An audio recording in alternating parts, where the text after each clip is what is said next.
ಇವತ್ತು ನಾವು ಪಕ್ಷ ಸಂಘಟನೆ ಮಾಡಬೇಕಾದ್ರೆ ಏನೇನು ಜವಾಬ್ದಾರಿ ತಗೊಂಡು ಏನೇನು ಕೆಲಸ ಮಾಡಬೇಕು ಅಂತಕ್ಕಂಥದ್ದು ಕೂಡ ಈಗಾಗಲೇ ಹೇಳಿದ್ದಾರೆ. ಪಕ್ಷ ಜವಾಬ್ದಾರಿ ಕೊಟ್ಟರೆ ಒಬ್ಬರೇ ಮಾಡಬೇಕು ಅಂತಕ್ಕಂಥದ್ದಿಲ್ಲ. ಅವ್ರ ಜೊತೆಗೆ ಕೂಡ ನಾವು ಸಾಮಾನ್ಯ ಒಬ್ಬ ಕಾರ್ಯಕರ್ತರು ಕೂಡ ಕೈ ಜೋಡಿಸಿ ಕೆಲಸ ಮಾಡಿದ್ರೆ ಮಾತ್ರ ಎಲ್ಲ ಸಂಘಟನೆ ಮಾಡಕ್ಕೆ ಸಾಧ್ಯ ಅಂತಕ್ಕಂಥದ್ದು ಕೂಡ ನಾವು ಇವತ್ತು ಹೇಳಬೇಕಾಗಿದೆ.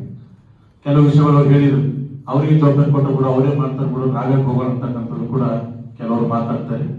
ಕೆಲವು ಏನಪ್ಪಾ ನಾವು ಇಷ್ಟೆಲ್ಲ ಇದ್ರು ಕೂಡ ನಮಗ್ ಬಿಟ್ಟು ಅವ್ರಿಗೆ ಪದಾಧಿಕಾರಿಗಳು ಮಾಡ್ರೆ ಅವರೇ ಮಾಡಿಬಿಡು ಅಂತಕ್ಕಂಥ ಕೆಲವು ಜನ ಹೇಳ್ತಾ ಇರ್ತಾರೆ. ಯಾವುದೇ ವಿಷಯಗಳಲ್ಲಿ ಇವತ್ತು ಗ್ರಾಮ ಪಂಚಾಯತಿ ಚುನಾವಣೆ ಬರ್ಬೋದು, ತಾಲೂಕು ಜಿಲ್ಲಾ ಪಂಚಾಯತ್ ಚುನಾವಣೆ ಬರ್ಬೋದು, ಇನ್ನೇನು ಕೆಲವು ದಿನಗಳಲ್ಲೇ ವಿಧಾನ ಪರಿಷತ್ ಚುನಾವಣೆ ಕೂಡ ಈಗಾಗಲೇ ಕಾಂಗ್ರೆಸ್ ನಾವು ಅಭ್ಯರ್ಥಿಗಳನ್ನು ಕೂಡ ಅವ್ರು ಆಯ್ಕೆ ಮಾಡಿದ್ರು, ಈಗಾಗಲೇ ಡಿಕ್ಲೇರ್ ಮಾಡಿದ್ರು. ಇನ್ನು ಕೆಲವುಗಳಲ್ಲಿ ವಿಧಾನ ಪರಿಷತ್ ಚುನಾವಣೆ ಕೂಡ ನಮ್ಗೆ ನಡೆಯಲಿದೆ. ಇವತ್ತು ಅನೇಕ ಜನರ ಟಿಕೆಟ್ ಕೇಳೋರಿರ್ತಾರೆ, ಟಿಕೆಟ್ ಸಿಗೋದು ಮಾತ್ರ ಒಬ್ಬರಿಗಾಗಿರ್ತದೆ. ಅದ್ರ ಜೊತೆಯಲ್ಲಿ ಭಾರತೀಯ ಜನತಾ ಪಾರ್ಟಿ ಕಾರ್ಯಕರ್ತರು ಎಲ್ಲರೂ ಒಗ್ಗಟ್ಟಿಗೆ ಮಾಡಿದ್ರೆ ಮಾತ್ರ ಏನೋ ಪಾರ್ಟಿ ಹೈಕಮಾಂಡ್ ನಮಗೆ ಕೊಟ್ಟದ ಜವಾಬ್ದಾರಿ ನಾವು ಸಾಧನೆ ಮಾಡಲು ಕೂಡ ಸಾಧ್ಯ ಆಗ್ತದೆ ಅಂತಕ್ಕಂಥ ಕೂಡ ನಾವು ಹೇಳ್ಬೋದು.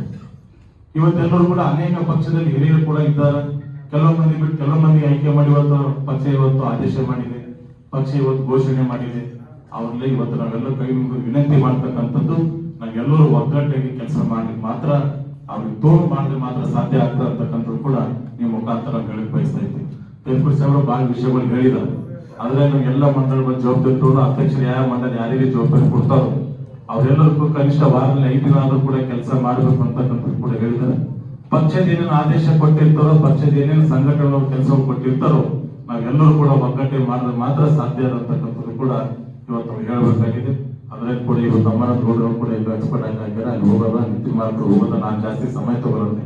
ನಾವೆಲ್ಲರೂ ಇವತ್ತು ಭಾರತೀಯ ಜನತಾ ಪಾರ್ಟಿಯವರು ಸಾಮಾನ್ಯವಾಗಿ ಕಾರ್ಯಕರ್ತರಾಗಿರ್ಬೋದು, ಶಾಸಕರಾಗಿರ್ಬೋದು, ಮಾಜಿ ಶಾಸಕರಾಗಿರ್ಬೋದು, ನಾವೆಲ್ಲರೂ ಕೂಡ ಒಗ್ಗಟ್ಟೆ ಮಾಡಿದ್ರೆ ಮಾತ್ರ ಮುಂದಿನ ನಮ್ದು ಏನೇನು ಇಚ್ಛೆಗಳುವ ನಾವು ಪೂರೈಸಕ್ಕೆ ಸಾಧ್ಯ ಆಗ್ತದೆ ಅಂತಕ್ಕಂಥದ್ದು ಕೂಡ ತಮ್ಮ ಮುಖಾಂತರ ಹೇಳಿ, ನೂತನವಾಗಿ ಆಯ್ಕೆಯಾದಂತ ಎಲ್ಲ ಜಿಲ್ಲಾ ಪದಾಧಿಕಾರಿಗಳು, ಜಿಲ್ಲಾ ಜನರಲ್ ಸೆಕ್ರೆಟರಿಗಳು ಕೂಡ ನನ್ನ ಪರವಾಗಿ ಮತ್ತು ವೇದಿಕೆ ಮೇಲೆ ಎಲ್ಲರೂ ಕೂಡ ಸಲ್ಲಿಸಿದ ಎಲ್ಲರಿಗೂ ನಮಸ್ಕಾರ.